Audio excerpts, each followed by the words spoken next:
부자는 절대 돈을 위해 일하지 않는다. 나는 가난한 아버지에게 내가 돈을 받지 않고 일한다는 사실을 말하지 않았다. 가난한 아버지는 절대로 이해하지 못할 테고 나는 나 자신도 제대로 이해하지 못하는 것을 아버지에게 설명하고 싶지 않았다. 그 뒤로 3주 동안 마이크와 나는 매주 토요일마다 3시간씩 돈을 받지 않고 일했다. 일은 별로 힘들지 않았고 곧 익숙해졌다. 다만 친구들과 야구를 하는 게 그리웠고 만화책을 살 수 없다는 게 아쉬웠다. 세 번째 주 정오쯤 부자 아버지가 가게에 들렀다. 주차장에 그분의 트럭이 멈춰서더니 엔진이 꺼지는 소리가 들렸다. 부자 아버지가 가게로 들어와 마틴 여사를 포옹하며 인사를 나눴다. 마틴 여사와 가게 일에 대해 이런저런 이야기를 나눈 뒤 부자 아버지는 냉장고에서 아이스크림 2개를 꺼내 값을 치르고는 마이크와 나를 불렀다. 잠시 산책이나 가자꾸나. 우리는 잽싸게 자동차를 피하며 길을 건넌 다음 너른 풀밭을 가로질렀다. 어른들 몇 명이 소프트볼을 하고 있었다. 부자 아버지는 외따로 떨어진 피크닉 테이블에 앉아 마이크와 내게 아이스크림을 건네주었다. 일은 잘하고 있니? 네, 마이크가 대답했다. 나도 고개를 끄덕였다. 그동안 배운 건 없고 부자 아버지가 물었다. 마이크와 나는 서로 얼굴을 마주보며 어깨를 으쓱하고는 동시에 고개를 가로저었다. 삶에서 가장 큰 함정 피하기. 글쎄, 이제 머리를 좀 쓸 때도 되지 않았느냐? 너희들은 지금 삶에서 배울 수 있는 가장 중요한 교훈 하나를 앞에 두고 있는 거야. 그걸 배우면 자유롭고 안정적인 삶을 즐길 수 있지. 그걸 배우지 못하면 마틴 여사나 저기 공원에서 소프트볼을 하는 대다수의 사람들과 비슷한 처지가 될 거다. 저들은 쥐꼬리만한 한 돈을 벌기 위해 열심히 일하고 안정적인 직장이라는 환상에 매달리고 3주밖에 안 되는 연차를 손꼽아 기다리고 45년 동안 뼈 빠지게 일한 뒤에 받는 얼마 되지도 않는 연금을 바라보며 살지. 그런 게 좋다면 시간당 25센트로 시급을 올려주마. 하지만 저분들은 열심히 일하는 착한 사람들이에요. 그런데 지금 저런 분들을 놀리시는 거예요? 내가 다그쳤다. 부자 아버지의 얼굴에 미소가 떠올랐다. 마틴 여사는 내게 어머니 같은 분이시지. 내가 어떻게 그런 잔인한 짓을 할 수 있겠니? 내 말이 못되게 들리는 건 내가 너희들에게 뭔가를 가르쳐 주려고 하고 있기 때문이다. 너희 시야를 넓혀서 다른 사람들은 못 보는 것들을 보여주려는 거야. 저 사람들은 시야가 너무 좁아서 그런 걸 보지 못하지. 자기들이 지금 어떤 함정에 빠져 있는지를 모른다. 마이크와 나는 부자 아버지의 말을 이해할 수가 없었다. 부자 아버지의 말은 잔인하게 들렸지만 그분이 우리에게 뭔가 중요한 것을 알려주려고 한다는 것만은 느낄 수 있었다. 부자 아버지는 미소를 지으며 말을 이었다. 1시간에 25센트야. 마음에 들지 않니? 그 말을 들으니 심장이 조금 빨리 뛰지 않느냐? 나는 고개를 저었다. 그렇지만 실제로는 그랬다. 시간당 25센트는 내게 큰 돈이었다. 좋아, 그러면 1시간에 1달러를 주마. 부자 아버지가 능청스러운 웃음을 띠며 말했다. 그 말에 심장이 다른 박질 치는 것 같았다. 머릿속에서 외치는 소리가 들렸다. 받아들여. 나는 방금 들은 제안을 믿을 수가 없었다. 그럼에도 나는 아무 말도 하지 않았다. 좋아. 한 시간에 2달러는 어떠냐? 내 작은 머리와 가슴이 터질 것만 같았다.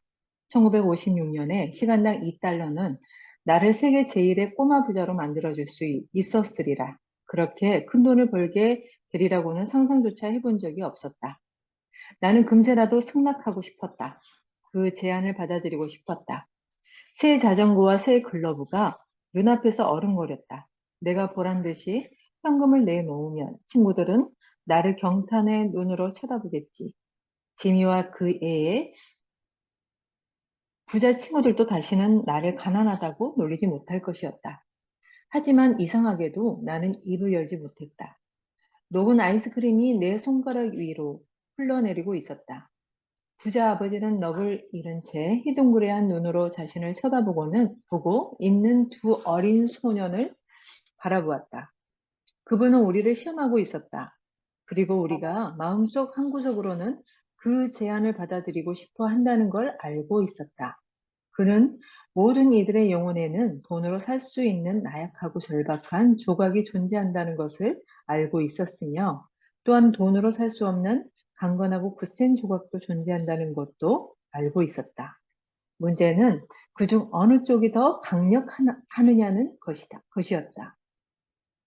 좋아. 그러면 시간당 $5를 주겠다. 그 순간 나는 할 말을 잃었다. 갑자기 뭔가가 변했다.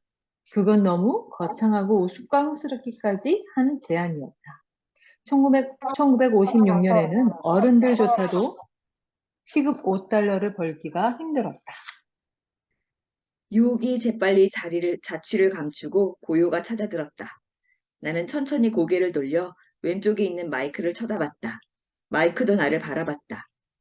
내 영혼의 약하고 절박한 부분은 침묵을 지켰다. 내 영혼의 돈으로 살 수 없는 부분이 승리를 거머쥐었다. 나는 마이크도 같은 상태임을 알 수 있었다. 잘했다. 부자 아버지가 부드럽게 말했다.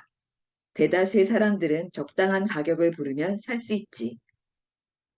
그게 가능한 건 인간이 두려움과 욕심이라는 두 개의 감정을 갖고 있기 때문이다. 먼저 돈이 떨어진다는 두려움이 우리를 열심히 일하게 채찍질한다. 월급을 받은 뒤에는 탐욕이나 욕심 때문에 돈으로 살 수 있는 온갖 멋진 것들의 마음을 빼앗기게 되지. 그렇게 해서 하나의 패턴이 생기는 거다. 어떤 패턴인데요? 내가 물었다. 아침에 일어나서 직장에 출근하고 청구서를 내고 또 일어나서 직장에 가고 청구서를 내는 패턴이지. 인간의 삶은 죽을 때까지 두 가지 감정에 의해 지배된단다. 바로 두려움과 욕심이야. 그들에게 더 많은 돈을 주면 지출을 늘려서 다시 그 패턴을 반복하지. 나는 그걸 새항쥐 레이스라고 부른단다. 다른 길은 없나요? 마이크가 물었다. 이따마다 부자 아버지가 느릿한 말투로 대답했다. 하지만 그걸 찾을 수 있는 사람은 몇 안 되지. 삶은 두 가지 감정에 의해 지배된다. 그것은 바로 두려움과 욕심이다. 그건 어떤 길인데요? 아니, 그가 물었다. 그게 바로 너희들이 나와 함께 일하고 공부하면서 배웠으면 하는 거다. 내가 너희들에게 일하는 보수를 지급하지 않는 이유이기도 하고, 힌트 같은 건 없어요? 마이크가 말했다. 열심히 일하는 게 슬슬 지겨워지기 시작했단 말이에요. 거기다 돈도 못 받고 있잖아요. 첫 번째 단계는 사실대로 말하는 거란다. 부자 아버지가 말했다. 우린 거짓말한 적 없는데요. 내가 말했다. 너희들이 거짓말을 했다는 게 아니다. 말 그대로 사실대로 얘기하라는 거지. 부자 아버지가 응수했다. 무슨 사실이요? 내가 물었다. 너희들이 느끼는 감정, 기분 말이다. 부자 아버지가 말했다. 다른 사람들에게 말할 필요는 없다. 그저 스스로 어떻게 느끼는지 인정하기만 하면 돼. 그럼 여기 공원에 있는 사람들이나 맡은 여사처럼 아저씨 밑에서 일하는 사람들은 그렇게 하지 않는다는 말인가요? 내가 물었다. 나는 그렇다고 생각한다. 부자 아버지가 말했다. 그들은 돈이 없다는데 두려움을 느끼지. 그렇지만 거기에 대해 이성적으로 대처하려 들지는 않아. 머리를 쓰는 대신에 감정적으로 반응하지. 부자 아버지가 말했다. 그러곤 다시 손에 몇 달러가 들어오면 기쁨과 욕심에 휘둘리게 된다. 그렇게 계속해서 머리로 생각하는 게 아니라 감정적으로 반응하는 거지. 그러니까 감정이 이성을 지배하는 거네요. 마이크가 말했다. 그렇단다. 부자 아버지가 말했다. 자신의 느낌을 솔직하게 이야기하는 게 아니라 감정에만 반응하고 머리로 생각을 안 하는 거야. 그들은 두렵기 때문에 일터에 가고 돈이 두려움을 덜어줄 거라고 생각하지. 하지만 그렇게 되지는 않아. 두려움은 계속해서 그들을 따라다니고 그들은 다시 일터로 돌아간다. 이번에도 돈이 두려움을 달래주길 바라면서 말이야. 하지만 이번에도 그런 일은 일어나지 않아. 그들은 두려움이 사라지길 바라면서 일을 하고 돈을 벌고 일을 하고 돈을 버는 쳇바퀴 같은 삶 속에 갇히지. 하지만 매일 아침 그들이 잠을 깰 때마다 두려움도 함께 눈을 뜬단다. 수많은 사람들이 그런 두려움 때문에 밤새 걱정에 시달리며 밤을 설치지. 그러곤 아침에 다시 일어나 일하러 가서는 월급 봉투가 그들의 영혼을 갉아먹는 두려움을 없애줄 거라고 생각해. 그런 식으로 돈이 그들의 인생을 지배하는 거다. 그러면서도 사실을 이야기하려 들지 않아. 돈이 그들의 감정과 영혼까지 통제하는 거지. 부자 아버지는 조용히 앉아 우리가 그의 말을 이해하기를 기다렸다. 마이크와 나는 그분이 무슨 소리를 하는지 제대로 이해할 수 없었다. 20년 전 그리고 오늘 최악의 공포. 세계 인구의 고령화로 은퇴 인구가 점점 늘고 있다. 조사에 따르면 사람들의 가장 큰 걱정은 역시 돈 문제다. 설문에 응한 사람 가운데 거의 50%가 죽기 전에 돈이 떨어지게 되는 상황, 노후를 돈 없이 보내게 되는 상황이 가장 두렵다고 답했다. 나는 그저 간혹 왜 어른들은 그토록 서둘러 일터로 달려가는지 궁금해하곤 했다. 일하는 게 그렇게 재미있어 보이지도 않았고 어른들도 별로 행복해 보이지는 않았는데 말이다. 그럼에도 그들은 늘 황급히 일터로 갔다. 부자 아버지는 우리가 나름 최선을 다해 이해하려고 노력하고 있다는 것을 알고는 말했다. 나는 너희들이 그 함정을 피할 수 있기를 바란다. 너희들에게 정말로 가르치고 싶은 것도 그것이란다. 나는 단순히 부자가 되는 법을 가르치려는 게 아니다.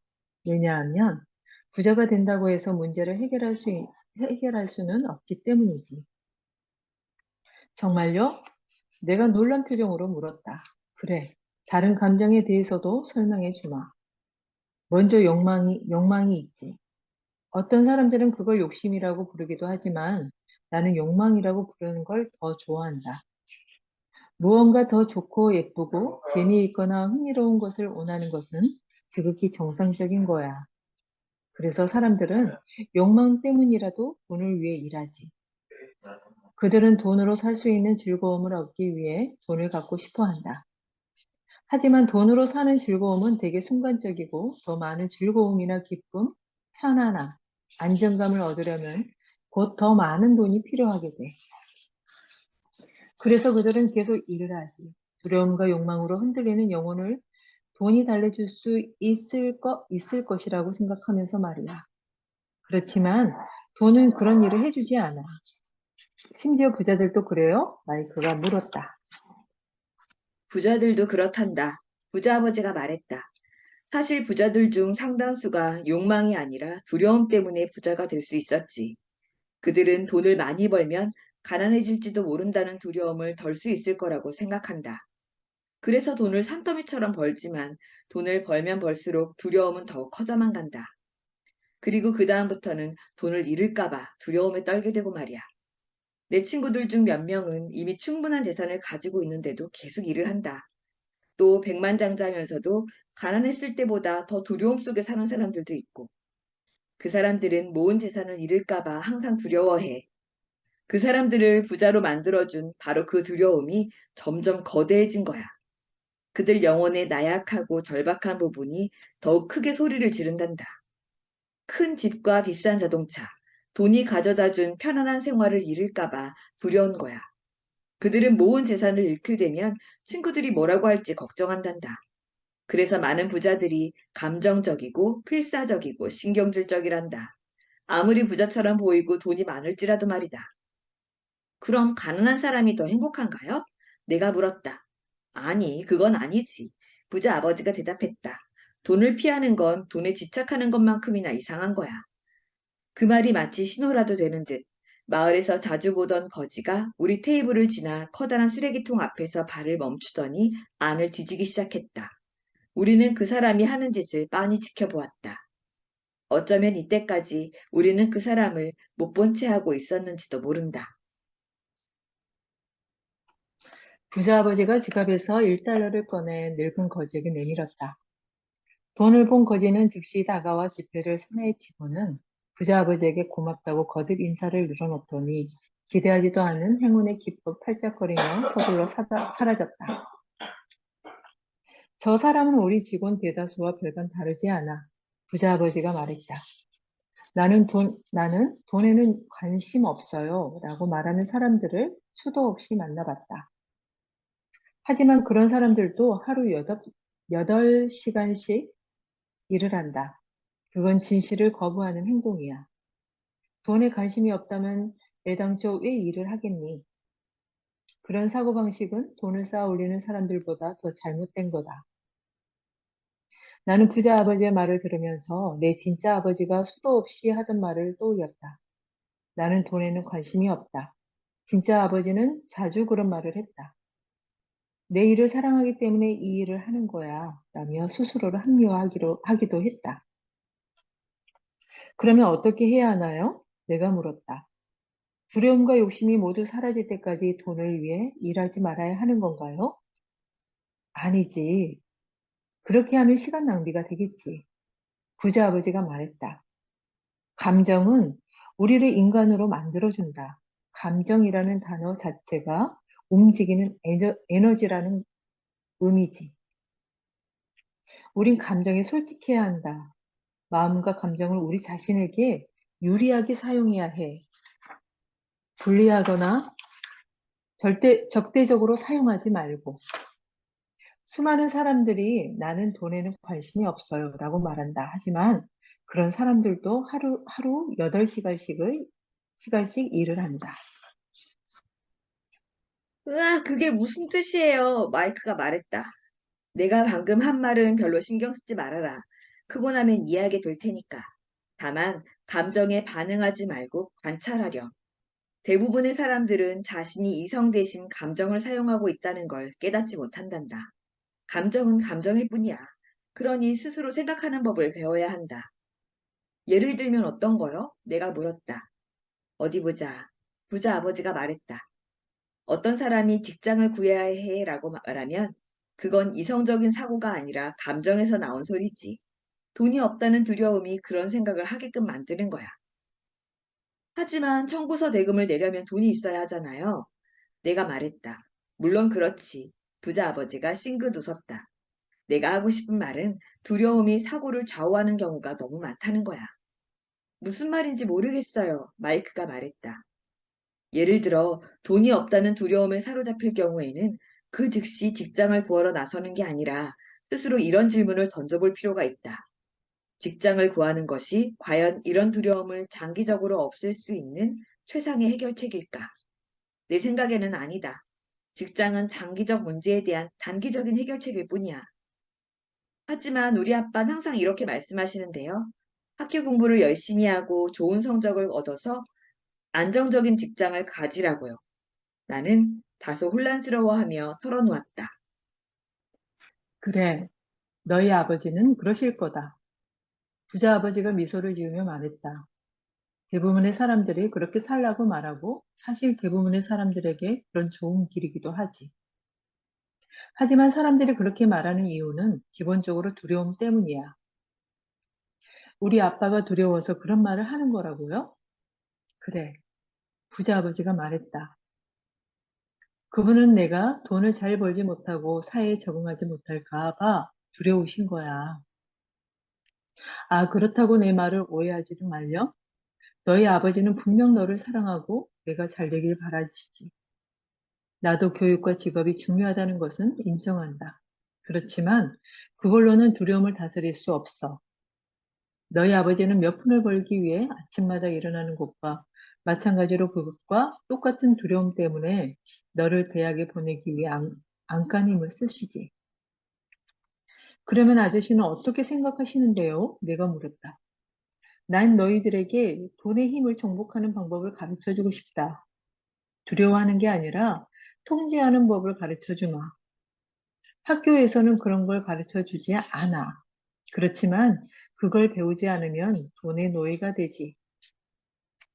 20년 전 그리고 오늘 금융 지식을 마스터하라. 파생 상품이 출현하고 경제가 갈수록 복잡해짐에 따라 돈에 대해 마스터하는 것. 즉, 금융 지식이 세계 경제에서 생존하는 필수 수단이 되었다. 저금리와 불확실한 주식 시장의 세상에서 장기 저축과 장기 투자를 독려하는 낡은 격언은 이제 더 이상 씨알도 먹히지 않는다. 마침내 이해되기 시작했다. 부자 아버지는 우리의 시야를 넓혀주고 싶어 했다. 마틴 여사는 보지 못하는 것을 우리에게 보여주고 싶어 했다. 그때 그분은 잔인한 이야기를 예로 들었지만 그 덕분에 나는 그 내용을 잊지 않고 기억할 수 있었다. 그날 내 시야는 넓어졌고 나는 사람들의 앞길을 가로막고 있는 함정들을 볼 수 있게 되었다. 사실 우리는 모두 누군가의 고용인일 수밖에 없단다. 다만 일하는 수준이 다를 뿐이지. 부자아버지가 말했다.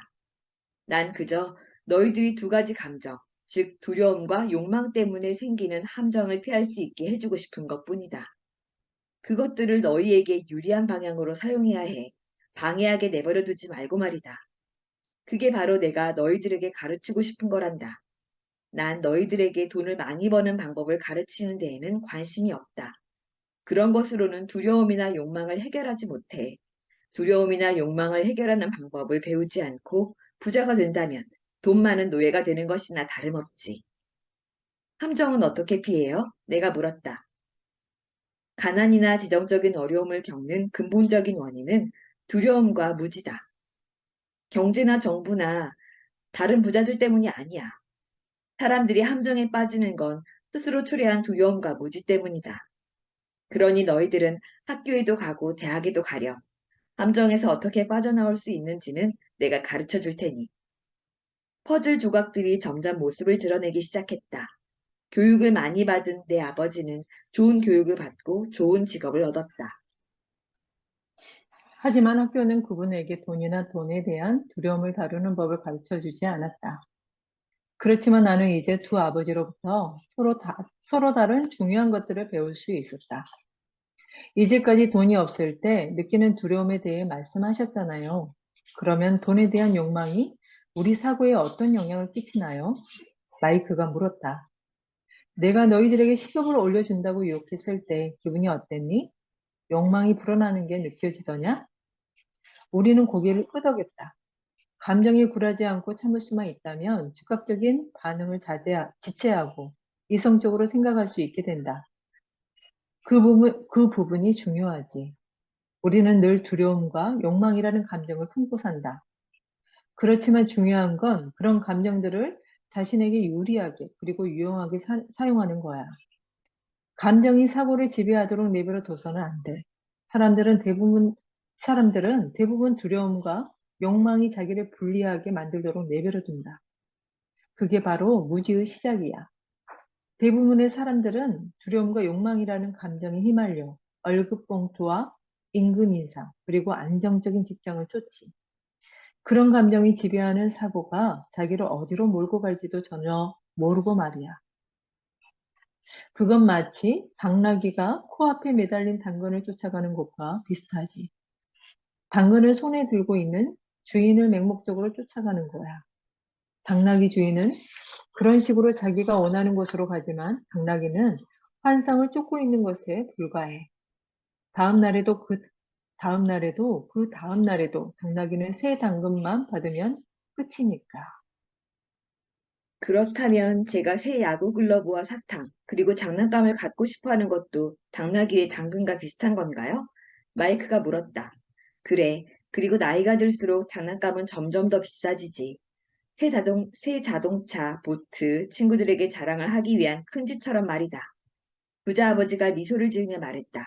두려움이 우리를 문 밖으로 밀쳐내고 욕망은 내게 손짓하지. 그게 바로 함정이란다. 그래서 해답이 뭐예요? 마이크가 물었다. 두려움과 욕망을 가중시키는 것은 무지란다. 돈 많은 부자들이 돈이 많으면 많을수록 더 큰 두려움을 느끼는 것도 그런 이유에서야. 돈은 당근이고 환상이란다. 만약 당나귀가 더 큰 전체적인 그림을 볼 수 있다면 더 이상 무작정 당근을 쫓아가지는 않을 텐데 말이다. 부자 아버지는 인간의 삶이 무지와 깨달음 사이의 투쟁이라고 설명했다. 그분은 사람이 자기 자신에 대한 정보와 지식을 더 이상 추구하지 않을 때 무지가 시작된다고 설명했다. 그런 투쟁은 마음을 열거나 닫는 법을 배우기 위해 매 순간 이루어지는 연속적인 결정을 뜻했다. 학교는 중요하지. 학교에서는 사회의 일원이 되는데 필요한 기술이나 전문 지식을 배울 수 있어. 어떤 사회든 교사와 의사, 엔지니어, 예술가, 요리사, 사업가, 경찰관, 소방관, 그리고 군인을 필요로 하니까 말이다. 학교에서 이들을 교육시켜야 우리 사회가 발전하고 번창할 수 있지. 부자 아버지가 말했다. 그렇지만 아쉽게도 많은 사람들에게 학교는 시작이 아니라 끝을 의미한단다. 한참 동안 침묵이 흘렀다. 부자 아버지는 미소를 짓고 있었다. 나는 그날 그분의 이야기를 완전히 이해하지는 못했다. 그러나 훌륭한 스승들의 가르침이 그러하듯이 그날 부자 아버지의 이야기도 그 뒤로 오랫동안 내게 많은 걸 가르쳐 주었다. 오늘 나는 약간 잔인하게 굴었다. 부자 아버지가 말했다. 하지만 나는 너희들이 오늘 나눈 대화를 오랫동안 기억해 주길 바란다. 항상 마틴 여사를 기억하길 바란다. 당나귀 이야기를 항상 기억하길 바란다. 두려움과 욕망이 삶의 가장 크고 깊은 함정으로 내몰 수 있다는 점을 명심하길 바란다. 그 두 가지 감정이 너희의 사고를 지배할 수도 있다는 점을 잊지 말아라. 평생을 두려움 속에서 산다는 것, 자신의 꿈을 추구하지 않는다는 것, 그것이야말로 진정 잔인한 일이지. 돈을 위해 일하면서 돈으로 살 수 있는 것이 너희를 행복하게 만들어 줄 수 있다고 믿는 것도 잔인한 일이다. 한밤중에 돈 걱정 때문에 화들짝 놀라 깨는 것처럼 끔찍한 삶이 어디 있겠니? 월급을 얼마나 많이 받는가에 따라 결정되는 삶은 삶이라고 할 수도 없다. 직장이 안정감을 줄 것이라고 생각하는 것은 스스로에게 거짓말을 하는 것과 같아. 그것은 잔인한 일이고 나는 너희들만큼은 그런 함정들을 피할 수 있길 바란다. 나는 돈이 어떻게 사람들의 삶을 지배하는지 봐왔단다. 너희들은 그렇게 되지 말렴. 삶이 돈의 지배를 받아서는 안 돼. 소프트볼 공이 우리가 앉아있는 탁자 아래로 굴러왔다. 부자 아버지가 공을 집어 다시 던져주었다.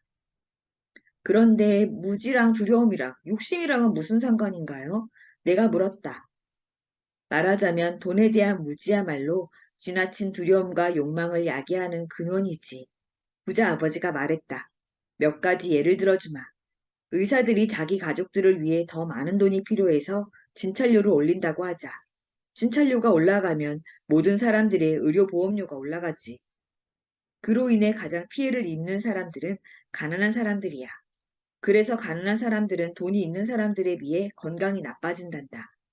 의사들이 진찰료를 올렸으니까 이번에는 변호사들도 수임료를 올린다. 변호사의 수임료가 올라가면 교사들도 급여가 인상되길 바라게 되지. 그러면 세금이 인상되고 이런 식으로 계속되는 거다. 곧 빈부 차이가 끔찍할 정도로 심해지겠지. 혼란이 찾아오고 또 하나의 위대한 문명이 무너지게 된다. 역사적으로 위대한 문명들이 무너진 것은 가진 자와 못 가진 자 사이의 격차가 지나치게 벌어졌을 때였단다. 불행히도 지금 미국도 같은 길을 걷고 있지. 왜냐하면 우리가 역사로부터 배우지 않기 때문이야. 우리는 역사적인 날짜와 이름만 기억하지 그 안에 담긴 교훈은 배우지 못해. 가격이란 원래 올라가는 거 아닌가요? 내가 물었다.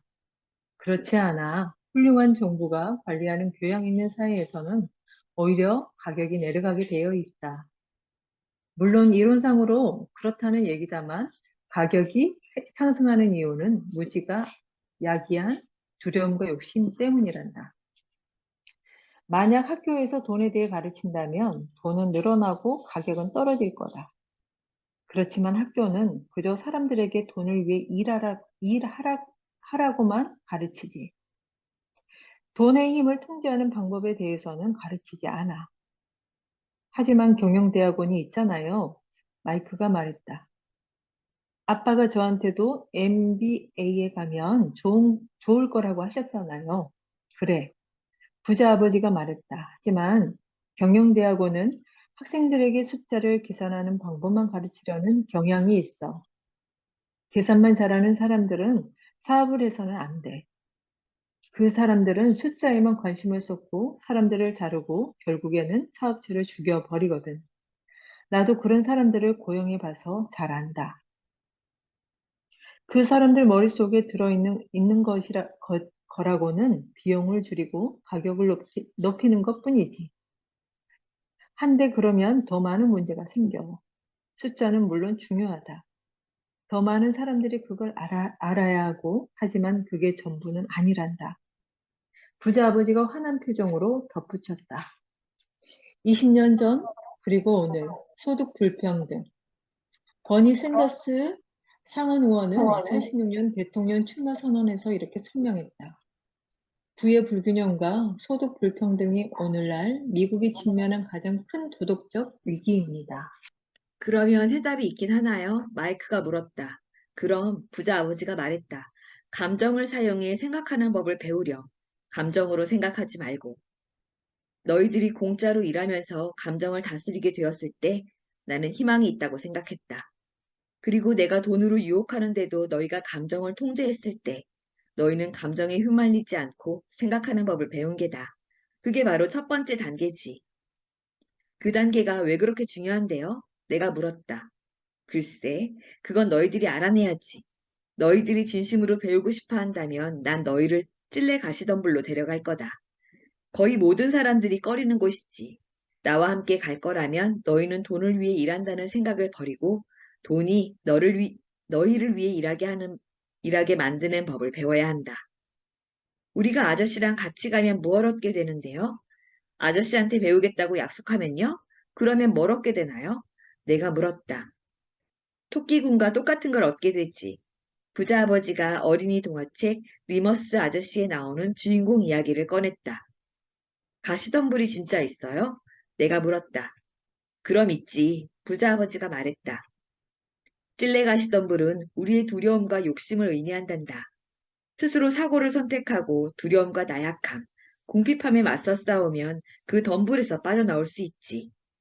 사고를 선택한다고요? 마이크가 어리둥절해하며 물었다. 그래, 감정에 반응하는 게 아니라 생각하는 것을 선택하는 거다.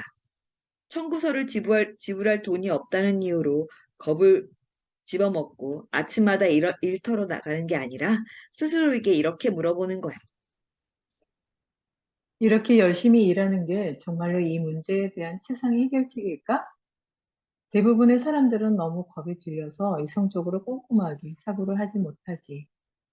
그래서 아무리 지겨워도 직장에 일을 하러 가는 거야. 점점 더 깊이 양난의 수렁에 빠져드는 거지. 사고를 선택해야 한다는 건 그런 의미에서 하는 말이란다. 어떻게 하면 그렇게 할 수 있는데요? 마이크가 물었다. 그게 바로 내가 가르쳐 주려는 거다. 난 너희들에게 이성적 사고를 선택하는 방법을 가르칠 거다. 아침에 일어나자마자 커피를 들이켜고 문 밖으로 뛰쳐나가는 것처럼 반사적으로 행동하는 게 아니라 말이야. 내가 한 말 기억하니? 직장은 장기적인 문제에 대한 단기적인 해결책에 불과해. 대부분의 사람들의 머릿속에는 한 가지 문제밖에 없는데 얼마에 어떻게 청구서 대금을 낼 것인가 같은 장기적인 거란다. 돈이 그들의 삶을 지배한다. 아니, 돈에 대한 두려움과 무지가 삶을 지배한다고 해야겠구나. 그래서 그들은 자기 부모님이 그랬던 것처럼 똑같이 살아가는 거다. 매일 아침에 침대에서 일어나 돈을 벌러 직장에 가는 거야. 진짜 중요한 질문인 다른 길은 없을까? 라는 생각은 떠올리지도 못하고 말이다. 머리가 아니라 감정으로 사고를 하게 되는 거야. 사고를 하는 거랑 머리로 사고를 하는 거랑은 다른데요? 마이크가 물었다. 오, 그래, 많이 다르지. 부자 아버지가 말했다. 사람들은 자주 이런 소리를 한다. 사람이라면 일을 해야지. 라든가, 부자들은 다 사기꾼이야. 라든가, 아니면 직장을 옮겨야겠어. 난 연봉을 올려받아야 해. 날 이런 식으로 대하면 안 되지. 같은 거 말이다. 난 이 직장이 안정적이라서 좋아. 같은 소리도 하지. 하지만 아무도 이렇게 묻진 않아. 내가 여기서 놓치고 있는 건 뭐지? 이런 의문을 품어야 감정적인 사고를 벗어나 명확하게 생각해 볼 시간이 주어지는데 말이다. 우리가 다시 가게로 돌아가는 동안 부자 아버지는 부자들은 정말로 돈을 만든다고 설명해 주었다. 부자들은 돈을 위해 일하지 않았다. 그분은 마이크와 내가 나무로 5센트짜리 동전을 만들었을 때 우리가 진짜 부자들과 대단히 비슷한 방식으로 생각하고 있었다고 설명해 주었다. 문제는 은행과 정부가 아닌 한 은행과 정부가 아닌 한 우리처럼 그렇게 돈을 만드는 것이 불법이라는 점이었다. 부자 아버지는 합법적인 방법으로 돈을 만들 수도 있다고 우리에게 설명했다. 부자 아버지는 부자들은 당나귀가 쫓는 당근처럼 돈이 환상에 지나지 않는다는 것을 안다고 말했다. 그러나 돈이 진짜라고 믿는 수많은 사람들은 두려움과 욕심에 젖어 돈의 환상을 쫓는다. 돈은 그저 만들어진 것에 불과하다. 20년 전 그리고 오늘. 감성과 지성. 나는 나의 생각과 감정을 통제하기 위해 지속적으로 노력을 기울인다. 지금까지 살아오면서 수없이 겪고 확인한 바다. 감정이 고조되면 지능은 떨어진다. 그 카드로 만든 집이 용케 서 있을 수 있는 건 대중의 무지와 환상에 대한 믿음 때문이다. 부자 아버지는 미국이 채택하고 있는 군본위 제도에 대해 설명했다. 그리고 달러 화폐는 사실 금이나 은에 대한 증명서에 불과하다고 말했다. 그분은 언젠가 우리가 군본위제를 버리고 달러가 진짜 만질 수 있는 돈으로 상환되지 않는 세상이 될까봐 우려했다. 그렇게 되면 애들아, 세상이 엉망진창이 될 거다. 가난한 사람들과 중상층, 그리고 금융 지식에 무지한 사람들의 삶은 망가지게 되겠지. 왜냐하면 그 사람들은 그때가 되어도 여전히 그 돈이 진짜고 그들이 일하는 회사나 정부가 자신들을 돌봐줄 거라고 여길 테니까 말이다. 우리는 그날 부자 아버지가 한 말을 제대로 이해할 수 없었다. 그러나 시간이 지나면서 그분의 말이 옳다는 것을 깨닫게 되었다. 남들이 보지 못하는 것을 보라. 부자 아버지는 편의점 앞에 세워놓은 픽업 트럭에 올라타면서 말했다. 계속 일하거라. 얘들아, 하지만 급여의 필요성을 빨리 잊을수록 어른이 된 뒤에 쉬운 삶을 살 수 있을 거다. 머리를 쓰고 무보수로 일하렴. 그러면 조만간 내가 너희들에게 줄 수 있는 것보다 훨씬 많은 돈을 벌 수 있는 방법을 알아내게 될 테니까. 너희는 남들이 보지 못하는 것들을 보게 될 거다.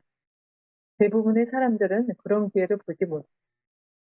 왜냐하면 그들은 항상 돈과 안정만을 찾거든. 그래서 결국 그런 것밖에 얻지 못하지. 그렇지만 한번 기회를 발견하고 나면 앞으로 평생 동안 그런 기회들을 발견하게 될 거다. 이번 일을 해내면 다음에는 다른 걸 가르쳐 주마.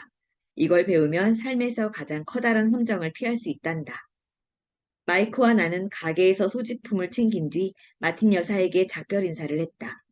우리는 공원으로 돌아가 아까와 똑같은 피크닉 테이블에 앉아 그 뒤로 몇 시간 동안 생각에 잠겨 이야기를 나누었다. 우리는 그 다음 주에 학교에서도 계속 생각하고 이야기를 나누었다. 2주 동안 우리는 부자 아버지가 한 말을 생각하고 이야기를 나누고 가게에서 돈을 받지 않고 공짜로 일했다. 두 번째 토요일, 나는 일을 마치고 마틴 여사에게 인사를 한 뒤 아쉬운 눈길로 만화책 진열대를 쳐다보고 있었다. 토요일마다 받던 30센트가 없어져 가장 힘든 일은 더 이상 만화책을 살 돈이 없다는 것이었다. 그때 마틴 여사가 마이크와 내게 잘 가라는 인사를 하더니 무슨 일인가를 하기 시작했다. 이제까지 내가 한 번도 보지 못한 일이었다. 마틴 여사는 만화책 표지를 반으로 잘라내고 있었다. 마틴 여사는 표지의 위쪽 절반을 따로 놓고는 잘라낸 만화책은 커다란 종이 상자에 던져 넣었다. 내가 그 만화책을 어떻게 할 거냐고 묻자 여사가 대답했다. 그냥 버린단다. 잘라낸 표지는 만화책 배급업자가 새 만화책을 가져올 때 건네주지. 1시간 뒤면 그 사람이 올 시간이구나. 마이크와 나는 1시간 동안 기다렸다. 마침내 만화책 배급업자가 도착하자 우리는 그에게 우리가 그 만화책을 가져도 되는지 물었다. 다행스럽게도 그는 이렇게 대답했다. 너희가 이 가게에서 일하고 만화책을 어디다 다시 팔지만 않는다면 그래도 괜찮다. 우리가 옛날에 동업을 했던 것을 기억하는가? 마이크와 나는 다시 손을 잡았다. 우리는 마이크네 집 지하에 있는 빈 방에 수백 권의 만화책을 쌓기 시작했다. 얼마 뒤 우리의 만화책 도서관이 공개되었다. 우리는 공부를 좋아하는 마이크의 여동생을 사서로 고용했다. 마이크의 여동생은 입장료로 아이들에게 10센트씩 받았고, 도서관은 매일 방과 후 2시간 반 동안 4시간 반까지 문을 열었다. 우리의 고객인 동네 아이들은 2시간 동안 만화책을 마음껏 볼 수 있었다. 당시의 만화책 가격이 한 권에 10센트였으니 우리 아이들에게도 엄청나게 이익인 셈이었다. 2시간이면 만화책을 대6권은 좋게 읽을 수가 있었기 때문이었다. 마이크의, 마이크의 여동생은 아이들이 만화책을 가져가지 않는지 감시했다. 또 만화책을 정리하고 매일 입장하는 아이들의 숫자를 기록하고 누가 왔고 손님인 아이들이 어떤 건의를 했는지 알려주었다. 마이크와 나는 석 달 동안 일주일에 평균 9.5달러를 벌었다. 마이크의 여동생은 일주일에 1달러를 받았고 만화책도 공짜로 읽을 수 있었다. 그렇지만 어차피 그 애는 항상 공부를 했기 때문에 만화책에는 거의 손을 대지 않았다. 마이크와 나는 약속대로 매주 토요일에 마틴 여사의 가게에서 일하며 다른 가게에서도 만화책을 받아왔다. 우리는 배급업자와 약속한 대로 만화책을 결코 다른 곳에 팔지 않았다. 만화책이 너덜너덜해지면 불에 태웠다. 다른 곳에 지점을 열어볼까도 했지만 마이크의 여동생만큼 좋은 직원을 찾을 수가 없었다. 그 어린 나이에 우리는 믿음직한 직원을 구한다는 게 얼마나 힘든지 깨달았던 것이다. 만화책 도서관이 문을 연 지 석 달이 지났을 때 도서관에서 싸움이 벌어졌다. 다른 동네 말썽쟁이들이 억지로 우리 도서관에 밀고 들어온 것이다. 마이크의 아버지는 우리에게 사업을 그만두라고 권했다. 그래서 우리는 만화책 사업을 접었고 토요일마다 편의점에서 일하는 것도 그만두었다. 하지만 부자 아버지는 우리에게 새로운 것들을 가르쳐주고 싶어 신이 나 있었다. 그분은 우리가 첫 번째 교훈을 훌륭하게 배웠다며 기뻐했다. 우리는 돈이 우리를 위해 일하게 만드는 법을 배운 것이다. 가게에서 무보수로 일한 덕분에 우리는 상상력을 동원해 돈을 만들 수 있는 기회를 찾아냈다. 우리는 우리만의 사업체인 만화책 도서관을 시작함으로써 고용주에게 의존하지 않고 스스로 재정을 통제할 수 있었다. 무엇보다 가장 훌륭한 점은 우리가 직접 자리를 지키지 않아도 우리의 사업체가 저절로 돈을 벌도록 했다는 것이었다. 즉, 돈이 우리를 위해 일한 셈이다. 부자 아버지는 우리에게 돈보다 훨씬 큰 무언가를 주었다. 20년 전 그리고 오늘, 상상력의 파워. 정보화 시대와 인터넷 시대에는 30살 미만의 청년들이 상상력을 이용해 세상을 바꾸는 앱을 창출함으로써 부자가 되고 있다. 페이스북과 우버, 스냅챗 등을 이미 목격하지 않았는가? 이제 상상력이 풍부한 사람들은 번성하고 그렇지 않은 사람들은 그저 일자리를 찾아 헤매는 시대다. 안타까운 것은 그런 일자리마저 곧 로봇과 컴퓨터로 대체될 것이라는 사실이다.